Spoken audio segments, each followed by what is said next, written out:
Seeing as we're already over halfway through the year, here is a breakdown of how much I've made as a full-time artist and illustrator. I am so obsessed with these type of videos and I cannot believe it's taken me so long to make one of my own. If you don't know me, hello, I'm B and here is some of my work. Now, this year has probably been one of the hardest years of my life for many reasons. My mental health has not been at its best, but at the same time, I've also been working on some of the biggest and most exciting projects that I've ever worked on, with a level of national and international visibility that still feels very surreal. I thought it would be interesting to show you what that actually translates to financially. A few caveats before we get into it.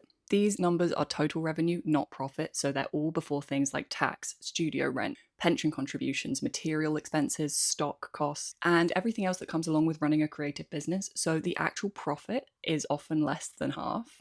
Another really important thing to note is that the month that I received the payment does not reflect when the work actually happened. So without further ado, let's get into it. In January, I made £5,308.02. Pretty nice start to the year. Except if you're in the UK, tax is due at the end of January, so that went straight back out. In February, I made £3,933.96. We were off to a strong start, but as is often the way with freelance life, it goes pretty up and down. In March, I made £583.73. In April, I made £842.83. Then in May, we got back to it. I made £3,569.68. And that takes us to June. I made £1,423.31.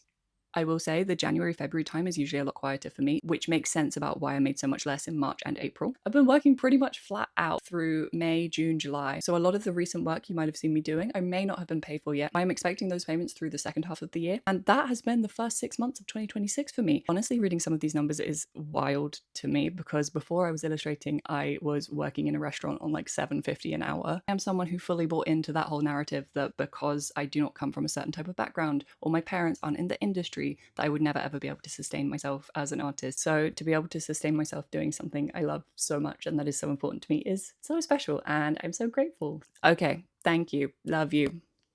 Bye.